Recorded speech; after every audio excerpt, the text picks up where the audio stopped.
Welcome to the Lexi Show, Fashion That Gives a Damn. This week I am joined by the founder of Newless. Please join me in extending a warm welcome to Anita Shannon. Well, for listeners who are new to Newless, what's the simplest way to describe what you do? Yep. No.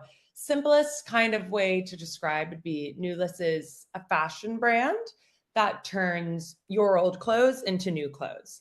So I say fashion brand because we want to be distinct from like a tailoring service and really want to be aligned or are aligned with getting new clothes from Zara or Meshki or Reformation, whatever it may be. Positioning Newless really as a fashion brand. And so our designs and like how we communicate and show up is very much akin to shopping at a brand, even though it is a process where our customers are sending in their old clothes and where our designers are upcycling it into something new and sending it back. Amazing. I think that is so important. So what's kind of the moment that sparked Newless? Was there like kind of a specific garment or a problem that made you say like, I'm building this? Yeah. I've always been into sustainable fashion, like fashion from a little girl, got more into sustainability as I got older and understood its impact on the environment and just the environment in general. So it's like into rental when I lived in New York early on and Rent the Runway was quite new, shop secondhand. So I was pretty familiar with different circular fashion models. And then it was actually in 2020, COVID, classic. For whatever reason, I remember there was a lot of like party dresses out, and I was, I Mhm. always see the trends and what's coming out. And like, it was one of those moments, I think it was Miu Miu, like gorgeous, teeny, like party dresses with like crystals on them. And they were like $1,200. And I was like, I should have been used to that by now. Like, I know how much designer fashion is, et cetera. But I had one of those moments. I was like, this dress is so cute, but like, I could make this, or like, I've seen stuff in my own closet or in vintage secondhand stores, vintage stores, where if I could just change it a bit, it would feel like the new Miu Miu dress. Not identical, but be modern, be like of the times, be something I'd really want to wear with just some changes. So I decided to teach myself how to sew. So I bought a sewing machine, taught myself via YouTube, and started like making really like party clothes, like Mhm. out of mild clothes or just like $5 to $10 secondhand items. I was living in Berlin at the time, which has amazing vintage secondhand shopping. And I just kind of went at it. And, I had like some inspiration, but I kind of just would see a piece and be like, oh, it's really oversized and stretchy, but the pattern's really cool. And I would just make something sexy and fun that I would want to wear out based on that. And I was shocked at what I could make with like my sewing technique and how like good it looked. And people were like, oh, you should sell that. But I never wanted to sell what I made. It just wasn't as exciting to me. I wasn't as good of a seamstress as I should be. But I was like, I want to give people the opportunity to do this with their clothes or clothes they find at the charity shop and know that, we can make those clothes into new, fun outfits that are also sustainable. So that's where the idea came from. Well, I think that's so awesome. And I think that's, you say classic, but it's like when you're sitting in your freaking apartment or your house or your whatever. And like that was similar to me where I am nowhere near like good at sewing. I'll sew something and I'll be like, you know what? I'm wearing this. Like it's okay. Like no one needs to Totally. see the seams. Like I'm not giving this to anybody. But like th that's like all I did during COVID. Like I just upcycled things. Like I was like, what else am I gonna do with my time? And I sat with my Totally. closet and I was like, I'm not wearing literally half of this shit. Like let me figure out what I can do with it. Um, Totally. and so I think it's so cool that like, you saw something, you were interested in something, you saw something, you saw a problem, and then you like built a brand off of it. And I think that that's something that like my podcast has been such a unique and great experience for me because I get to speak to so many people. Like, I feel like Mhm. a big thing we see in sustainability is this like greenwashing, where it's like, Yeah. we're slapping the word sustainable on it so that we're eco, we're green or vegan, so Yeah. that we can align with what the consumers are like screaming at us for.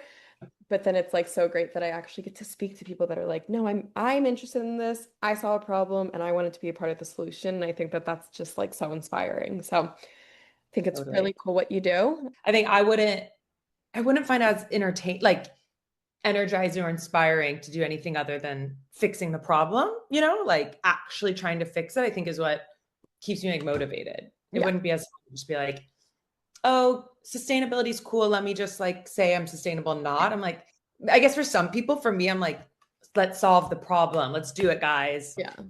Yeah, completely. I agree. And I think that motivation also is just like so important because something I also talk about all the time is like being in the sustainable field can be so daunting. Like there's always like, like the like existential crisis that I'll have like once a week where I'm like, is this like worth it? Like what's going on? Uh-huh. There's that freaking clock in that one city that's like, I, we only have 8 years or 7. I forget how many it is now. And I'm like, why would you write that? Like that is not I helping my know. climate anxiety.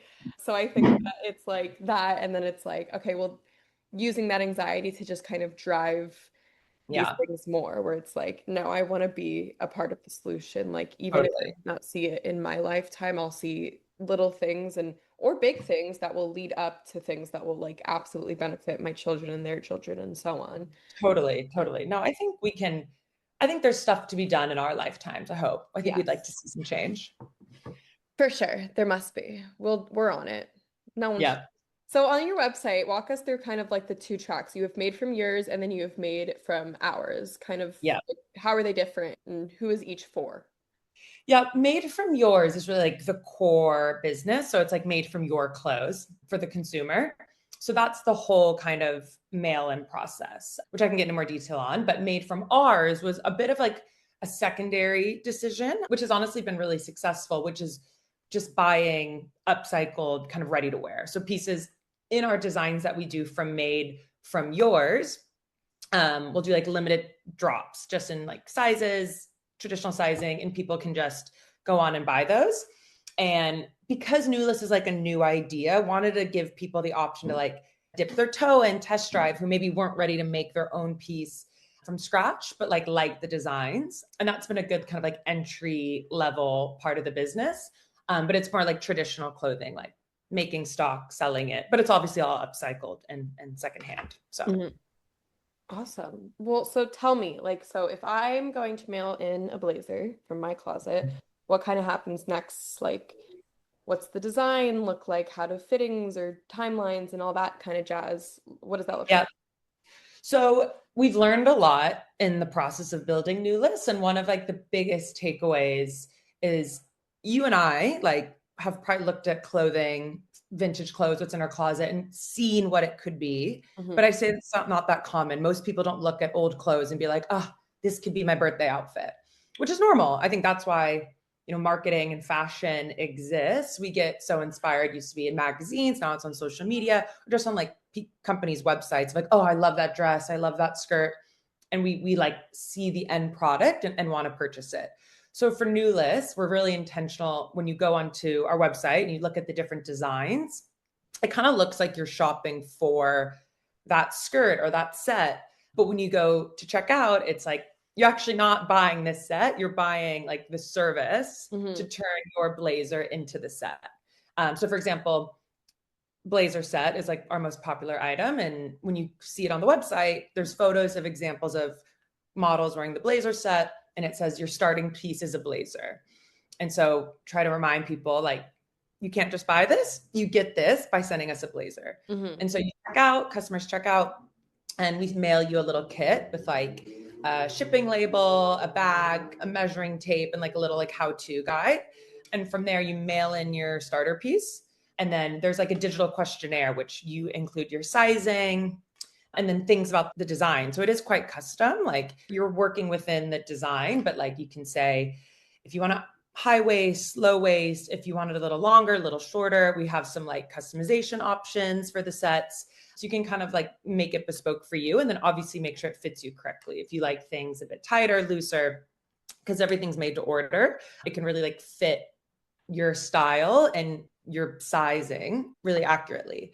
So that when you mail it, it goes directly to one of our designers who then uses kind of our platform. We have like directions and kind of standards for how everything's made, takes your custom input from what you've said on the questionnaire, and then they sew it and they mail it back to you within 5 business days. Oh my gosh, that's so fast. That's Gotta awesome. be quick. And we're competing with like next day delivery from Shein here. So like No, and you're like making the piece. Like, I mean, obviously, someone somewhere is making the Shein piece too, but like that is they very differently. That's so cool. I think something too that like God, I always say this, and then I always say that I always say it, but whatever. Like, sustainability is such an umbrella term, and like when you say like, oh, like what is sustainable fashion or like whatever, it's like, well, how much time do you have? Yeah. So I think something that's like needs to be talked about more is this made to order and then just having something that like fits you, like made to your Hmm. measurements. Hmm. And I think that's definitely something that's being talked about a lot more. Yeah. And hopefully we can like practice it more because it's like Yeah. you're creating so much less waste and it's more Yeah. beneficial like for you to like I'm not going to sell. I know that it can be a little bit more time consuming, but I genuinely feel like a lot of the times it will also save you money, and I feel like in a world that's so money driven, like Totally. the important things, because if you're making something and it's like, oh well, we have like 500 of this one SKU, like what the hell? Like like what are you doing with all those 500? And then it's like sh with Shein, it's made horribly, like things are returned and then God knows where those returns go, like all that jazz. And so I think that like bulk ordering these things, and having so much stock of it is like so harmful when I we're I not. do not know. I'm so happy you're bringing this up because I do not think consumers realize that I would say every single brand, unless it's really small, like independent niche, or it's like super, super luxury, like anyone who's producing at scale, like using Chinese factories to make thousands of units, they do not sell everything Mm-mm, ever. mm-mm. Like maybe they'll sell of one piece in one size, but there is always waste. And the industry's kind of always worked this way. That's like why you have sale, right? Like traditionally. But we've gotten where we produce so much quicker that it's impossible for brands to like time inventory with demand. And so sell through rates, which is like the metric for how much a brand sells at full price, have gone down. So it used to be like 80% for like a kind of mid-market fashion brand. It's in like 30 to 40% for like for those same brands. And when you think about that as a consumer, not only is there more waste, but the consumer's paying for that Mhm. somewhere. So the price is just higher, but the quality is lower because the brand has to have higher margins to cover all that stuff not selling. And that, like, I think with Newless, it's obviously for the environment, but I'm also like, guys, you're being like screwed over. Yeah. You're paying for shit No, because brands just produce literally. more.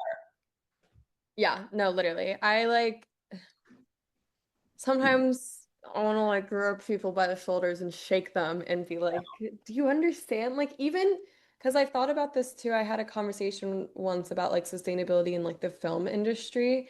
And I was like, do you know how much more money you save if on a set you buy every single person a reusable water bottle instead of consistently buying like water bottles, plastic water bottles over and over and over again? Because like, with drinks and stuff, like you open a plastic water bottle and then you set it down and then it's like, well, is this even my water bottle? And then you go and you grab another one and it's like at that point you've spent thousands of dollars on these water Totally. bottles when you could have just bought one person a reusable water bottle and like be set.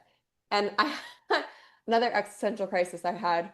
I was on like a 40-minute flight and I had put my headphones in a bag and I didn't end up having room underneath like my seat for the bag Uh-huh. that I had brought, so I had to put it overhead. And so I was like, oh, it's 45 minutes. Like by the time I stand up to get my headphones and take it out of my bag, like we're just gonna be landing. So I sat there for 45 minutes and I got handed like this plastic water bottle and I was like, oh my God, like there's so many plastic water bottles that we use on a day-to-day basis that I don't I even think about. And like, I know. don't know, it sent me into a spiral and I was like trying to like workshop ways that I could make airlines more sustainable. I Um, know. 45 minutes on a plane without headphones, you never know what Right? You're gonna my save the world. That's where like the best ideas come from. no, literally, my friends were like, Going, I just fell asleep for 45 minutes. You're over here like trying to save the planet. I was like, sorry guys, like this sent me into a spiral. But I was like, genuinely, like it saves you. Obviously, we can't buy everyone on airplanes reusable water bottles, but like in these things like that, where it's like it ends up saving you money. And it's like sometimes being sustainable, like if you just put the thought in your head like earlier on, like, yeah, it might be more money at first, like all those reusable water bottles, still going with this example, but all those reusable water bottles at first are going to be more expensive than the few, boxes of plastic water bottles that you buy at first. But then you're going to have to keep buying those plastic water bottles. And that's where it's like with a white t-shirt, do I want one that's like $8 off of Amazon, or do I want a really nice high quality one that I'm going to just keep forever? And yeah, Yeah, maybe it's $80, but I'm gonna have it in my closet, and then I'm gonna give it to my kid, and then they're gonna yeah, give it to theirs. And like it's just like when you think ahead, like I being know. sustainable actually will save you money. Because I think that that's something that's also like a big Totally. misconception, where it's like sustainable fashion has to be expensive. And I'm like, if you're buying from a sustainable brand, or they're hand making everything, like yeah, it's going to be more expensive, but you're going to have that piece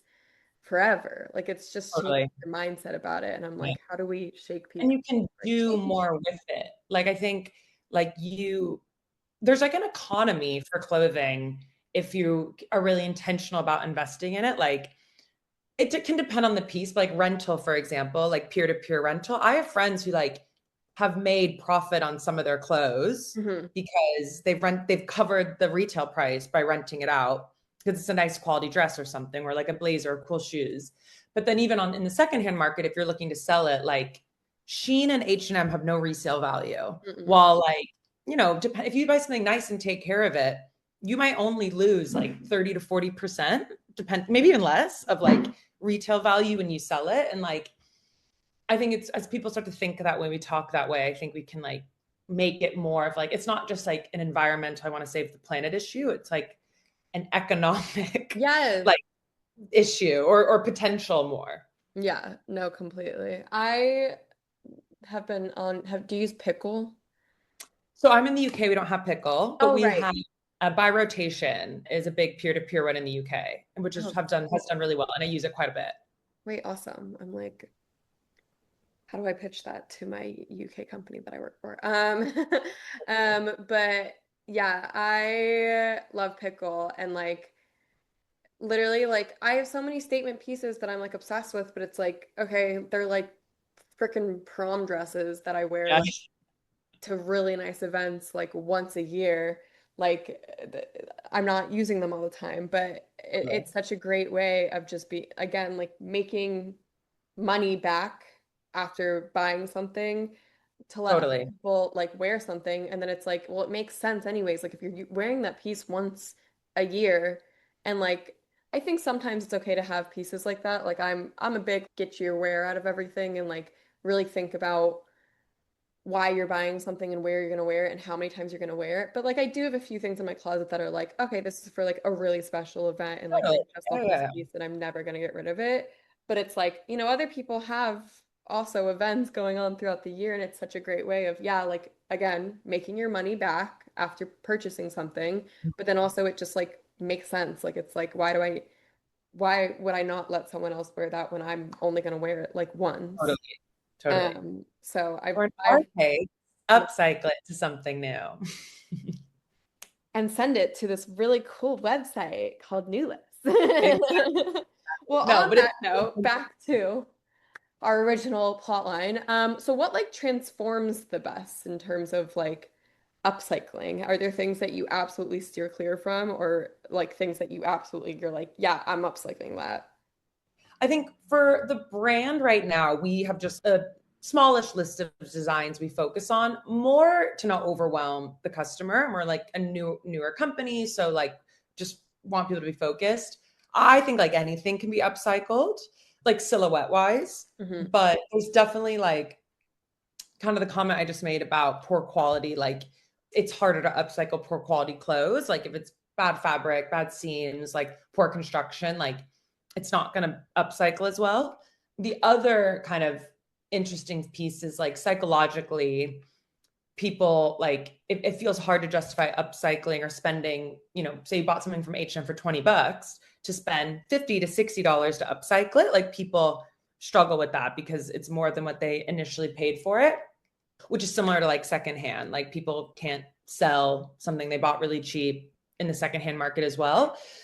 So we focus a bit more on like quality Hmm. pieces, and like denim is often good quality, or a lot of people have good quality denim. It's something people have often invested in or kept for a while, or you find great quality denim at secondhand stores. And then suiting is really interesting, and we've leaned a lot into suiting. I always love blazers, like pre-Newless, so I've had a ton of my own blazers, secondhand ones, like family members. And suits are often good quality as well. And they last, so you can have suits from like, the 90s that are looking great. Hmm. Um, and same, they often have good ones at vintage stores. But like great dresses, great skirts, like your grandma's, your mom's, like those all have a ton of upcycling potential as well. Well, I also think that that's just like a good thing to think about in general, where it's like, God, when I am at the thrift store, I was at the thrift store yesterday or 2 days ago, or I don't even know when. Every day. I'm always at the thrift store. Love Um, it. but I like was looking through something and I like touched something and I looked at the tag and it was Shein and I literally it was Yeah. so dramatic. Like I was by myself. I was like, why am I acting this way? But I had like a visceral reaction where it was like it was like my hand got You're scorched. offended. Like I know. I was like, I no. And it's just know. like those pieces, like, first of all, why is Shein already at our thrift stores? Like, guys, we need to keep our pieces for longer. My like thrift stores are like freaking consumed by Shein and it drives me Oh, insane. But it's like when you're buying something like that's something to really think about is like this whole okay. like what materials are best, what materials are going to last you. And so I think that that's another like topic of discussion under the umbrella that is sustainability in the fashion industry. Totally. Look at your tags, like look at what it says in terms of like, is this made out of 100% polyester or is this made out of, organic cotton or this or that, or just anything that will kind of like, you Or know, it's like lined, it's a bit thicker. Like just yeah. look. Like if you can see it already unraveling, it's probably not going to last. Right. No, literally, it's like, let's just think this through a little bit, you know? Like, I think that a big thing for me is like, I'll get thrift brain when I'm at the thrift store and I'm like, is this really cute? Or is there like fluorescent lighting and they're playing like Yeah, Justin yeah, Bieber really loudly and I don't like, I'm overstimulated. Do I really like this? And so then it's like, I think it through and I'm like, okay, if I leave this store, am I gonna be like absolutely gut wrenched that I didn't get this piece? And most of the yeah. time, now that I've been thinking about it, I'm like, nah, I'm fine. Like I'll live.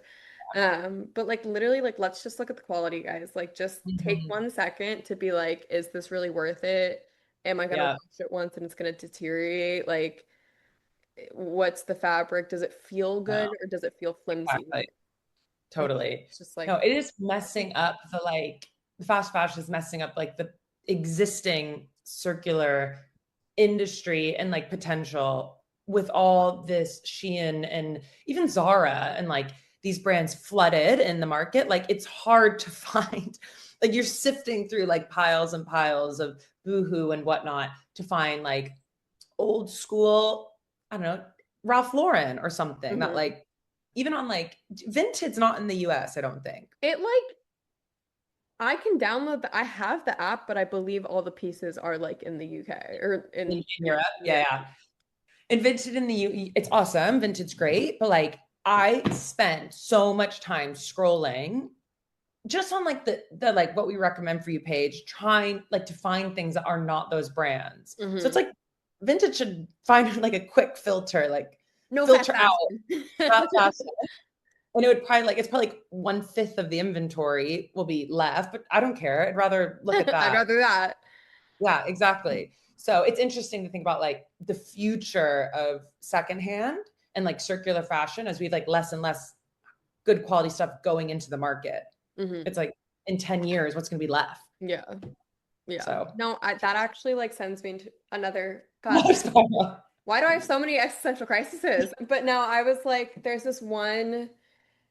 There's actually two of them, but there's one that happens monthly and then one that happens like very randomly, like twice a year. And they're like these vintage sales in Los Angeles, and they're like insane. Like every vintage seller, like they come from different states cool. to sell for this there's one called Pickwick that happens once a month and it's like a little bit of a smaller thing. And then there's one called A Current Affair Um, I think and I follow them. they're great. Like I recommend these to everyone. I'm like, if you want true vintage designer or just like really freaking sick pieces, like this is the sale you should be going to. I save up like all year. Like I'm like, and then oh God, I get like quite the adrenaline rush when I get there. And I like it's ridiculous. But I go to these things and then it sends me into a little bit of a spiral because I'm like, God, like flea markets and like vintage sales when like I have kids or whatever, like it's gonna be like vintage like freaking Shein, which I don't even know if it will be because the quality is gonna be so bad that the thing's not Narrative. gonna exist. It's gonna be like some I threads of a know. hanger. But I'm like the vintage that like we have, we're so like blessed to have.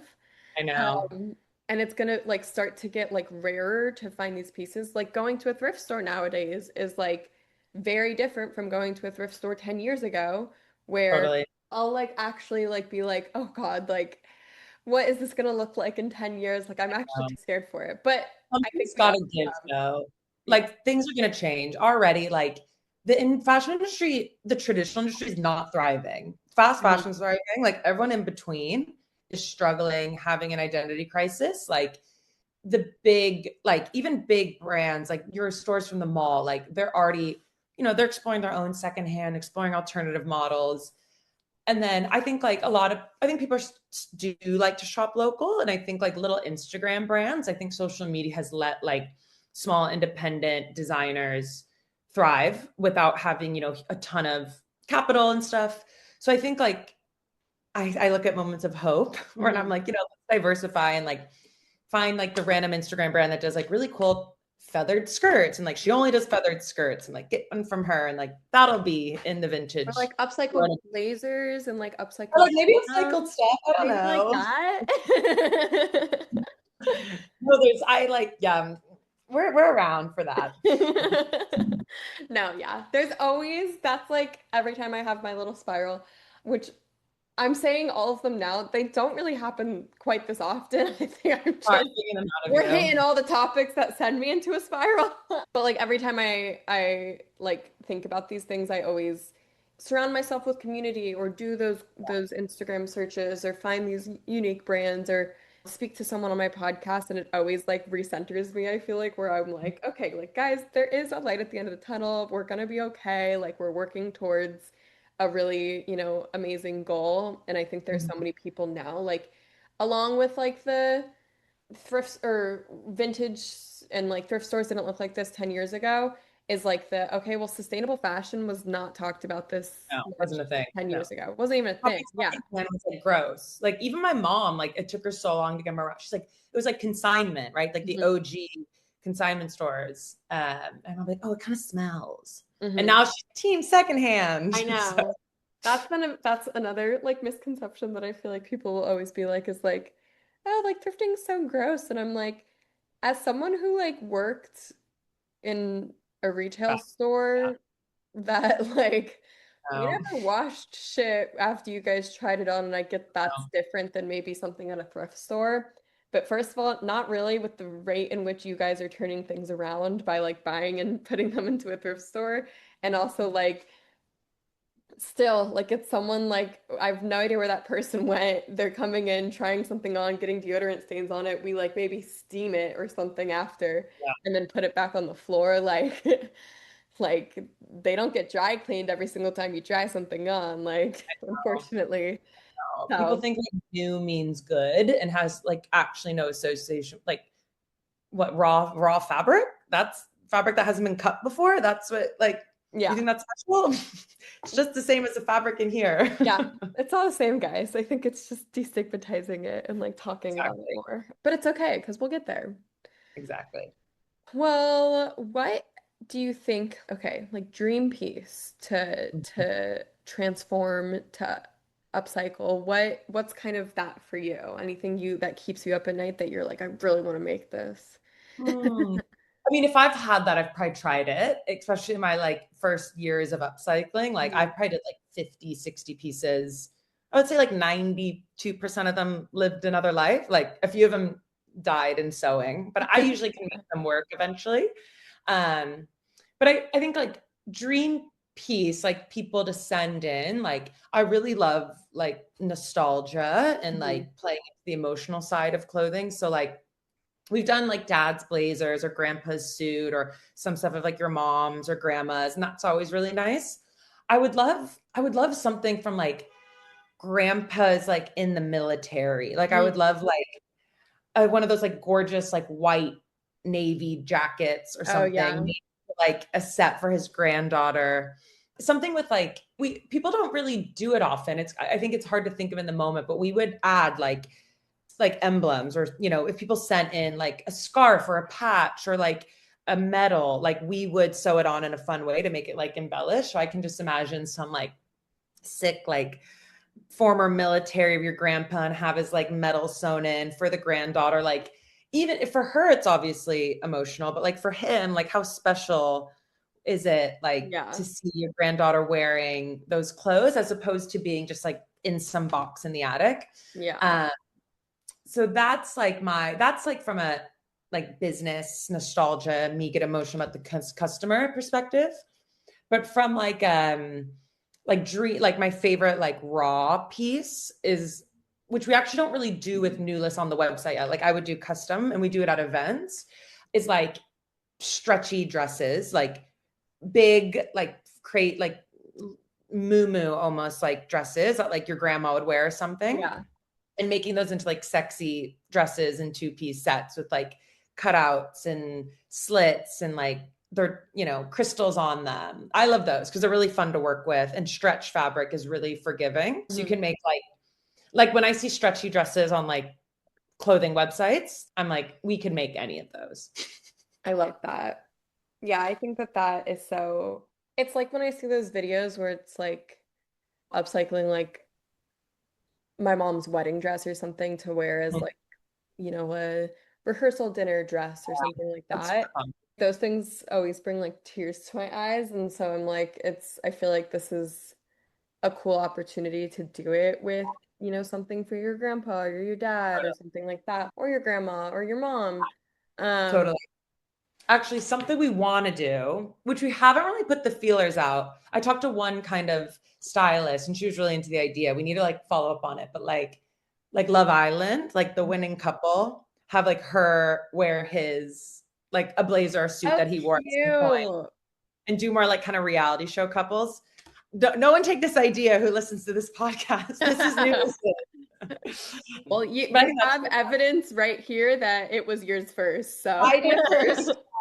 But I think like playing into like culture and like more like celebrities or like rumored to be dating, like wearing their partners. Probably actually upcycling something of Travis Kelce for Taylor Swift would be like a dream. I would love that. That would be so freaking cool. Yeah, I love that. I especially think it would be cool with like the soft launch couples that Yeah, I'm yeah. just thinking, oh God, what's it called? That show, I don't know if you watched it on Netflix. It's called like it's like a country version of The Summer I Turned Pretty. Like My Life with the Walter Boys Oh, or something. yes, I've seen it Yes. actually. I don't really watch that TV, but I was so into that show. Two of the main characters from like the little like love triangle are like rumored to be dating. You should Oh. hit them up. And like Because that would ideally be so good for like the private but not secret. people who and ideally it's something he wore like in the show. So Yeah. it's like, wait, wasn't that what he wore in episode 3? Upside Like that's so smart. Oh my God. I follow their stylists on Instagram. We have an idea for you. I'm gonna send them your way. Yeah, I don't know them, but I will send her Instagram to you. Perfect. Yeah. Um, I'll send the yeah, shame. I love that idea. That is so freaking fun. This is why I'm just like being in the fashion industry and then also being on like marketing. Like, I love these type of things where I'm Totally. like, that's such a brilliant idea. I hope to see it come to life. Amazing. Yep. Stay tuned. Um, Cool. I always like to end my podcast with what are your top tips for someone who is just starting their journey to a more sustainable lifestyle? Yeah, I mean, from a fashion perspective, I'll obviously focus on that. My advice is kind of obvious, start in your closet. Mhm. So obviously I'm biased towards upcycling, but restyling pieces you already have, swapping, looking to like rent it out and like, or even sell it secondhand and like make your maybe a rule for yourself. Like you can only buy new clothes based on what you make from what you sell, or like one in, one out policy. I think there's a lot of creative ways to make your closet more sustainable while also getting your style hit that, yeah, people maybe forget about. Yeah, Yeah. I think that's a good one. I think the my brother has been doing the one in one out thing because he's like every time I'm with him, which is not very often because we live across the country from each other, but we will go vintage shopping and he always lucks out more than I do, which is fine. I'm fine with it, whatever. But my mom, last time we were all together, she was like, dude, I feel like we've like you've gotten a lot of clothes lately, and like I don't see any of them being worn. And so, like, he was like, "Yeah, that's been a thing." And my mom was like, "Okay, every time you buy something, we're gonna do the one in, one out with you." Great. Yeah. So There I you go. think that's definitely a good one to start with. Totally. I feel like too, like for me. I always do again, like to ask myself, like, am I gonna wear this? Am I gonna be like absolutely gut wrenched if I don't end up getting it? So that kind of saves me from the needing to do the one in, one out because Yeah, like yeah, either I don't get the piece or I'm gonna love like everything. I want everything in my closet to be something that I'm gonna have like forever. yeah, Like that's yeah. what I'm kind of Totally. trying to build. And then maybe like the first advice is even like, it's hard. Like, I don't, if style isn't really someone's thing, like, I'm not going to tell them, like, go find your personal Yeah. style.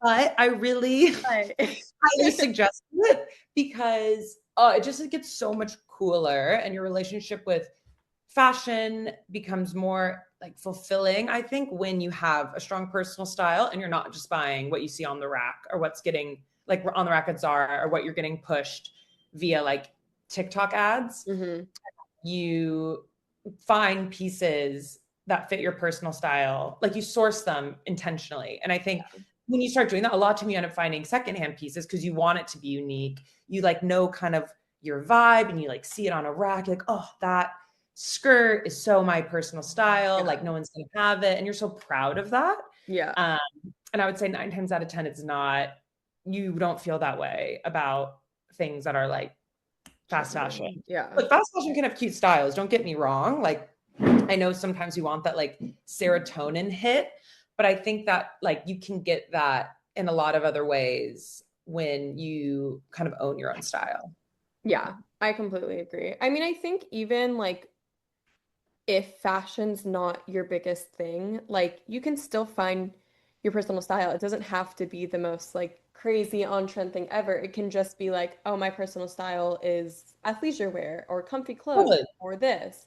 And like that also then helps you. Or like I just feel like you know what you like at the end of the day. And I feel like so much of like what you mentioned is like we're pushed so much nowadays, like with these TikTok ads and TikTok shop and you know, TikTok this and the that. ins and outs and Yeah. you know what to wear this fall and what's trending. It's like trends are great. Trends are in every industry. Like Yeah. trends are awesome, but I think that trends should be something to amplify your already personal style rather than like making your whole Have to style buy something trends. totally new.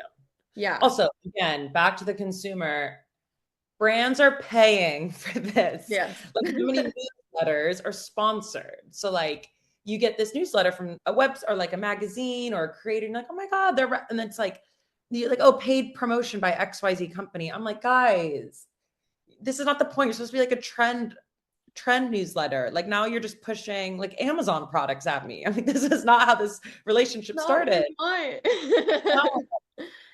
Yeah, no, completely. I've like been on a big kick of like my For You page is getting really close to home. Like I think I've spent way too much time doom Or scrolling. hating Yeah, it's like, ooh, maybe we need a break. Like it. how they know that I like that song that much or this piece I that know. whatever. But I feel like I have also done a really good job, I feel like, of like when I see people that kind of promote brands that I don't like I'm like, dang, like I liked you, and it's not that I don't like you anymore. It's just that like I don't want to be pushed I this know. like brand that I don't Values support. thing at the end of the Yeah. day. Like, Yeah. So I think oh, I've just been like aligning my values more with things, and yeah, that's resulted in look, having a and really crazy free page that knows me too well.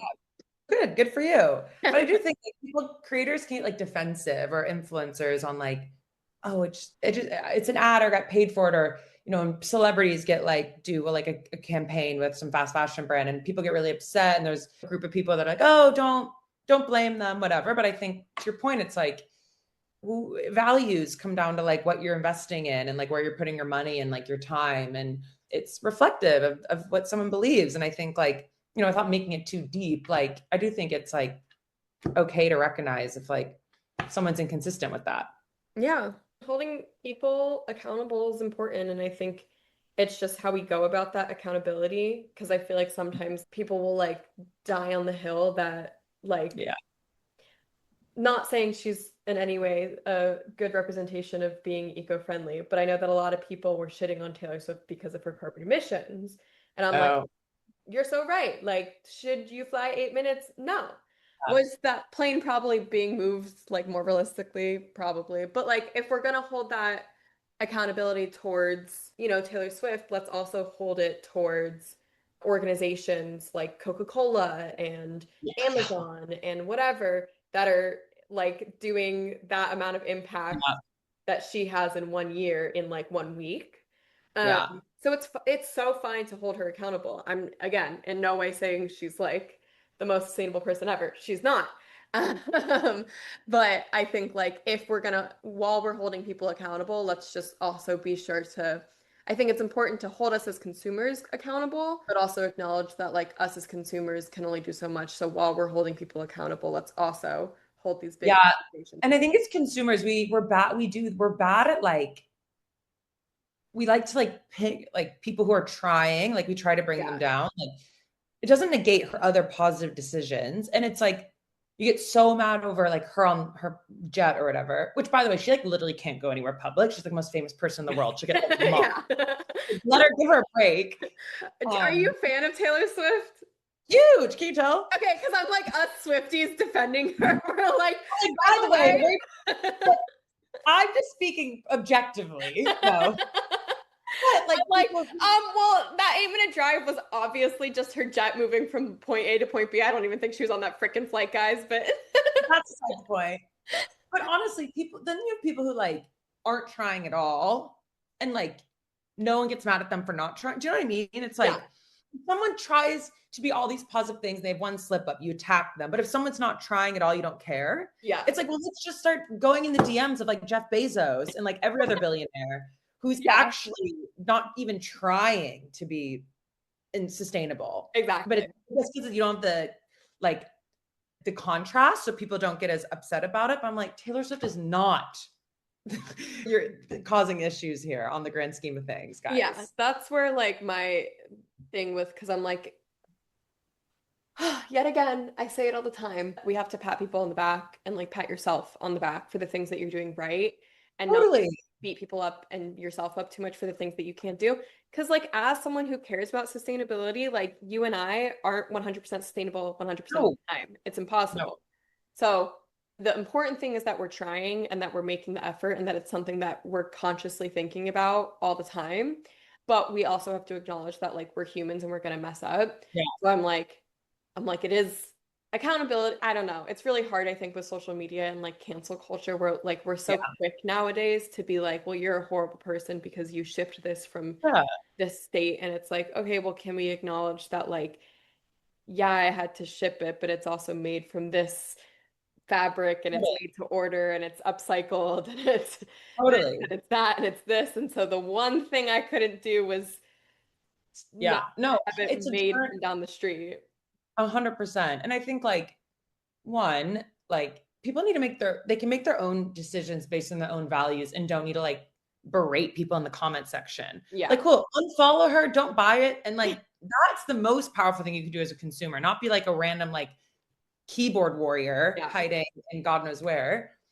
But then, yeah, the most sustainable thing for all of us to do is like never leave our house, be naked, like Yeah. don't eat anything but like grass you made at home. Like it's we have to like be realistic here and like Yeah. focus on the bigger picture and like moving like society forward as a whole like requires being realistic. You're not Yeah. going to have real systemic change if you're asking for like the most absurd behavioral changes. So Yeah. like let's where can we make impact? Let's focus on that. Well, I think it's also like, how can we be sustainable with our sustainability in the terms of like, Totally love sustainable when you say it is like, how can we maintain this? How can I keep doing this? sustainable sustainability. I love that. Thanks, my thing. So, but it's like, yeah, like how can we maintain this? Like that's what that word, when you usually say it, what it means. Totally. And so it's like, how can we keep this up? And like, you're not going to be able to sustain something like never going outside, being naked, eating the Yeah. things you make from your yard 24/7. Like, again, like maybe, but I don't think every single human being out there is going to be able to maintain Sure. this. We need to focus on like the middle. Like we need to Yeah. focus. So Yeah. I think it starts with learning what you're interested in, going in your closet. And I challenge everyone here today to call up your mom, call up your dad, call up your grandpa, call up your grandma, call up your uncle, call up your friend, call up whoever, and find something like a suit or some denim and send it into Newless because I think that everyone has something in their closet that they're not going to want to keep. And I Mhm. think it's really cool that like you guys are able to make it special again. And like that's what fashion should be is like, how can we keep this in our closet for longer? How can we care about this thing? And so that's it's so cool what you do. And I can't wait to get working on my thing. Please. Absolutely. We got to get Lexi a new list. We're But getting me a new list. I'm so absolutely. excited. Thank you so much for the shout out in the chat. It means a lot. And it was so fun getting to chat with one of my people who gets it. It's like we could keep going. I know But we we could keep going. I am obsessed with what you do. I'm obsessed with you. And yeah, thanks so much for coming on the podcast. And while you're at it, you can follow me on my socials. My Instagram, TikTok, and YouTube are all my name at Lexi Silverstein. That's Lexy, silver like the color, Stein. And remember to live a good life and look fucking good doing it.